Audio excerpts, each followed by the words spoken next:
yang berbahagia ini, kita masih ada di Darul Ihsan, dan besok kita akan kembali ke tempat masing-masing, mana niat tujuan kita datang untuk beribadah, berbudiah kepada Allah Subhanahu wa Ta'ala.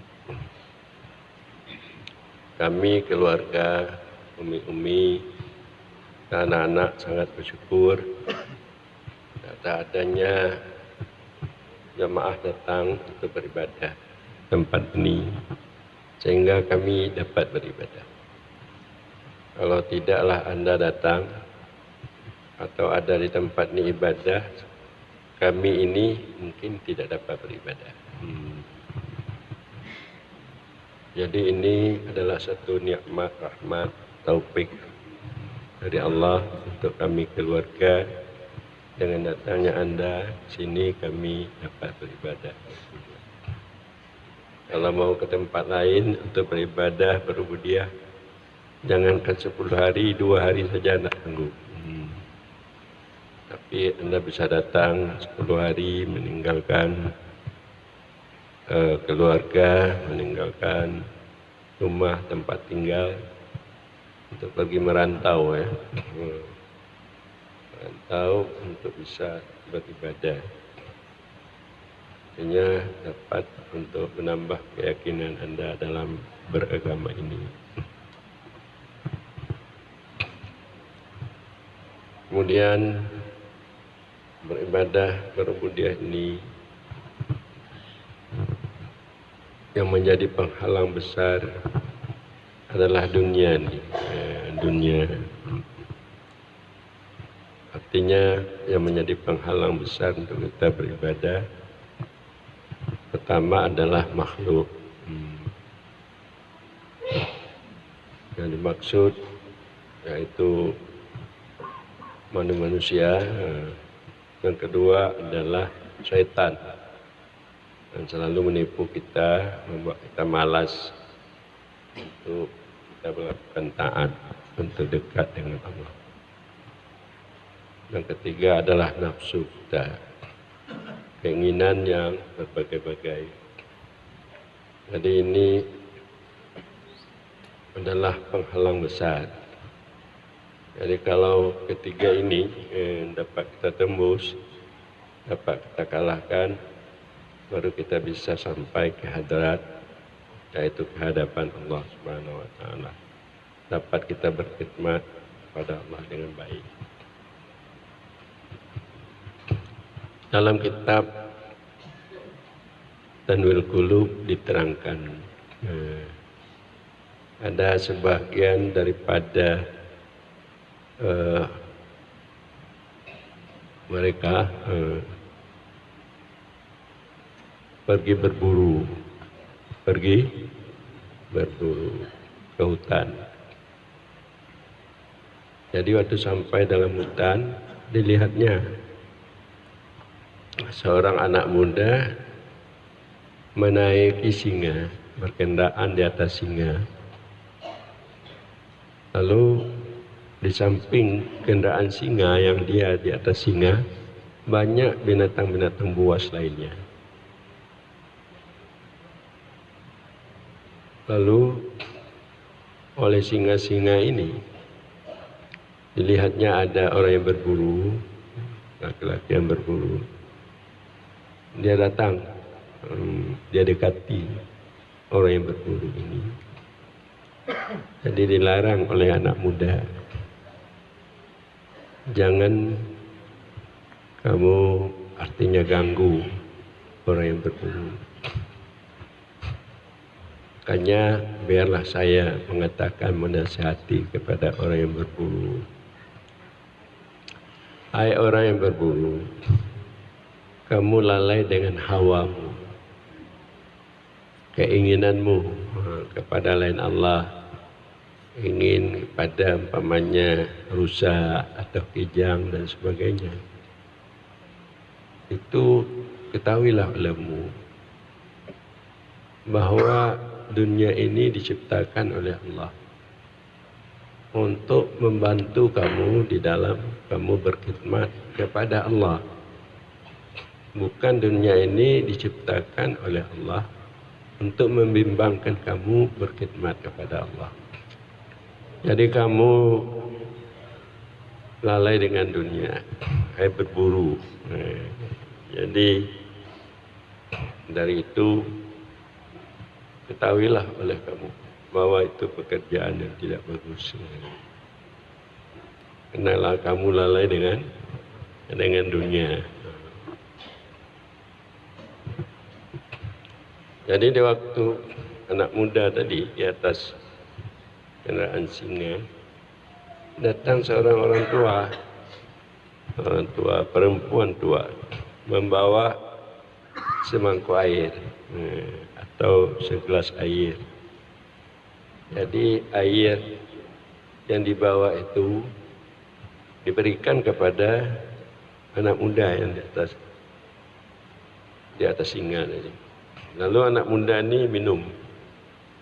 Lalu ditanya oleh orang yang berburu, itu orang tua itu siapa? Lalu dijawab oleh anak muda tadi, orang tua itu adalah dunia. Orang tua itu, apakah tidak kamu ketahui? Kamu meyakini atau kamu tahu, yaitu Allah mengatakan, hai dunia, bahwa kamu dunia diciptakan oleh Allah. Kalau kita berkhidmat kepada Allah, dunia ini berkhidmat kepada kita. Jadi dunia ini berkhidmat kepada kita kalau kita berkhidmat kepada Allah. Tetapi kalau kamu berkhidmat kepada dunia, makanya kamu menjadi budak dunia. Dan jika kamu harus berkhidmat kepada dunia. Kalau kita berkhidmat kepada dunia, kita harus berkhidmat kepada dunia. Tapi kalau kita berkhidmat kepada Allah, dunia ini berkhidmat kepada kita. Jadi maka orang tua tadi itu dunia. Sebab saya ini selalu berkhidmat kepada Allah. Artinya saya melakukan taat dan saya tidak lupa-lupa Allah. Maka dunia ini adalah menjadi budak saya. Menjadi budak.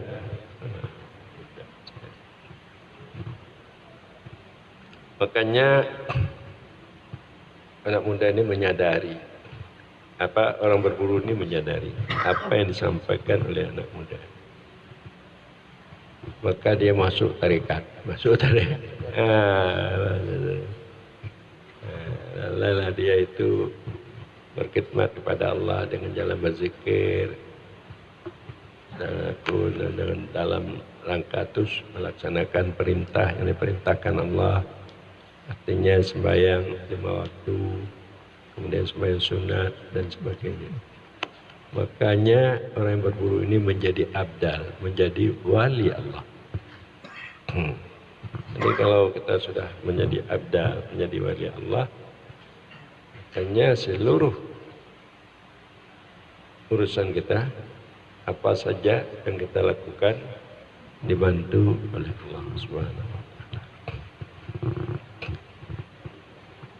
Jadi pada zaman akhir nih, untuk berkhidmat kepada Allah nih sudah jarang adanya bagi kita umat Islam.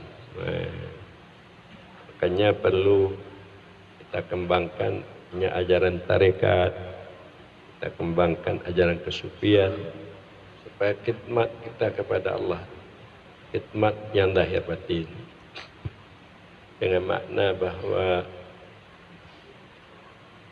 dalam segi lahirnya kita beramal dengan ikhlas, semata-mata karena Allah, dengan tawadhu, rasa rendah di hadapan Allah. Pada batinnya, jadi kita merasakan kasih sayang Allah. yang menyebab kita ini artinya tidak bosan-bosan, tidak merasa lesu, tidak merasa payah di dalam kita berkhidmat kepada. Jadi maka Anda diajarkan bertarekat, berzikir, berzikir. Nah, itu mengingat Allah, zikir itu yang menyebabnya kita bisa cinta kepada Allah, hudur Allah di dalam hati kita. Kemudian zikir itu juga dapat kita untuk bermakrifat kepada Allah dengan pengertian hilang lain Allah, termasuk diri kita dalam kita, yaitu untuk hudur dan tajalli terlihat keberadaan Allah di dalam batin. Jadi makanya kita dilatih supaya akhlak kita sesuai dengan ilmu, hukum cara, pekerjaan kita ikhlas, tidak ada dicampuri oleh ria dan ujub, dan juga untuk mendapatkan hudud, keuntungan, maksud-maksud diri, imbalan, dan juga kita dapat peduli dengan makna bahwa kita dapat sebagai waktu kita ini diberikan pada teman-teman kita untuk membantu teman, baik itu dalam segi ilmu yang kita ajarkan, kita beritahu, nasihat, menasihati, tenaga, harta dan lainnya, sebagian daripada yang lebih dari kita. Dan kemudian kita dapat melatih supaya kita jangan berpisah-pisah dengan Allah. Samping kita telah melatih akhlak, melatih amalnya ikhlas, melatih supaya kita ada kepedulian pada sesama kita, dan juga kita melatih supaya kita jangan berpisah-pisah dengan Allah. Berpisah dengan Allah, teringat lainnya berarti berpisah dengan Allah. Teringat lainnya bahwa selain Allah dalam hati kita, itu kita berpisah dengan Allah. Teringat kita diri kita, ilmu kita, amal kita, kerjaan kita, itu berpisah dengan Allah. Dengan pengertian rusak adab tutur kita pada Allah. Jadi kalau zikir kita belum sampai ke tingkat cinta, maka kita terganggu, penyebab kita berpisah dengan Allah. Jadi itulah makanya kita dapat berpindah daripada makam awam kepada makam kawas. Makam awam terhijab Allah oleh diri kita dan alam semesta. Makam kawas tidak terhijab Allah oleh diri kita dan alam semesta. Karena telah tumbuh cinta dalam batin kita terhadap Allah. Jadi itu sudah dapat permulaan makam kawas. Maka inilah nantinya cahaya makrifat ketauhidan ini sikit-sikit yang membawa batin kita, artinya terasa kemanisan di dalam ibadat. Makanya syaitan tidak dapat mengganggu kita, dan juga hawa nafsu bisa hilang sikit-sikit pada batin kita, dan kita rasa bahwa kita ini rasa dekat dengan Allah Subhanahu wa Ta'ala. Maka dari itu nantinya Anda apa yang dilakukan di dalam suluk ini, supaya dapat juga diamalkan nanti kampung diamalkan kampung sendiri-sendiri. Kalau dapat berjamaah itu lebih bagus. Sendiri-sendiri. Perjalanan batin nih, kalau itu istiqamah, makanya dia akan berkembang. Sama juga pengamalan dahir, kalau dia istiqamah, dia berkembang. Jadi istiqamah amal dan istiqamah ahwal. Apa namanya? Jadi dari itu yang telah diajarkan kepada Anda bagaimana i'tisam billah. Kalau i'tisam bihablillah itu syariat. I'tisam billah, baik Anda taraki, supaya Anda terlihat kebagusan Allah dalam batin. Dan juga Anda telah diajarkan tabatul. Maknanya mengosongkan selain Allah dalam batin Anda. Jadi jangan ada selain Allah dalam batin. Yaitu selain Allah baik makhluk dan maupun diri kita. Kita mengosongkan selain Allah, tabatul. Jadi orang-orang yang demikian itulah yang bisa sampai atau mendekati Allah. Para hadirin hadirat sekalian, ajaran tasawuf atau kesufian ini memang kurang diminati lagi atau tidak diamalkan lagi oleh kebanyakan masyarakat Islam di mana-mana. Makanya keimanan ketauhidan untuk hakul yakin kepada Allah ini telah berkurang. Makanya terjadilah kerusakan, kefasidan pada diri kita, baik di rumah tangga walaupun di dalam masyarakat. Jadi sehingga minat daripada umat Islam lainnya untuk mencintai agama ini telah berkurang. Jadi marilah kita kembalikan agama ini sebagaimana fitrahnya, yaitu al-Islamu ya'lu wa la yu'la. Islam ini tinggi, tidak ada yang ditinggikan di atasnya. Marilah kita menjadi ummatan wasatan litakunu syuhada alinnas, umat yang bertengah, umat yang berkeadilan. Supaya adalah kita ini menjadi saksi, menjadi polisi bagi manusia ini. Di mana kita ini sudah orang barat yang menjadi polisi, sudah orang-orang luar agama Islam yaitu yang mengatur kita. Bukan kita Islam yang mengatur manusia ini, atau yang selain Islam dapat kita atur. Kita diatur oleh orang-orang yang lain agama atau oleh orang-orang jahil, orang-orang bodoh.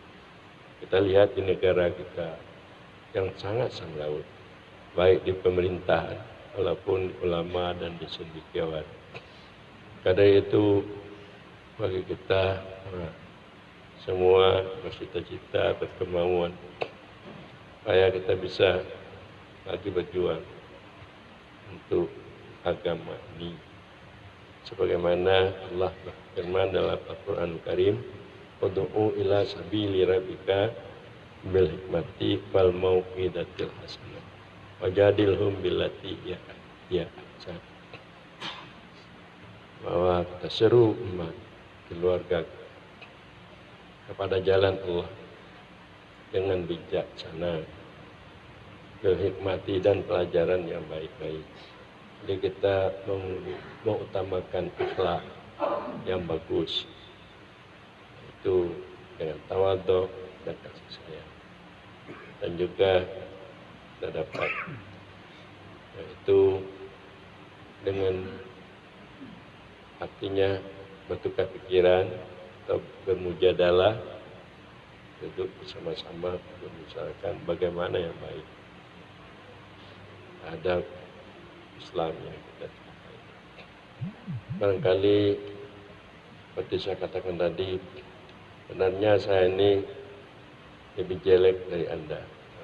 Baik nafsu saya, sikap dan tingkah laku, tapi karena baik sangka Anda pada saya, maka ini adalah dari Allah Subhanahu wa taala.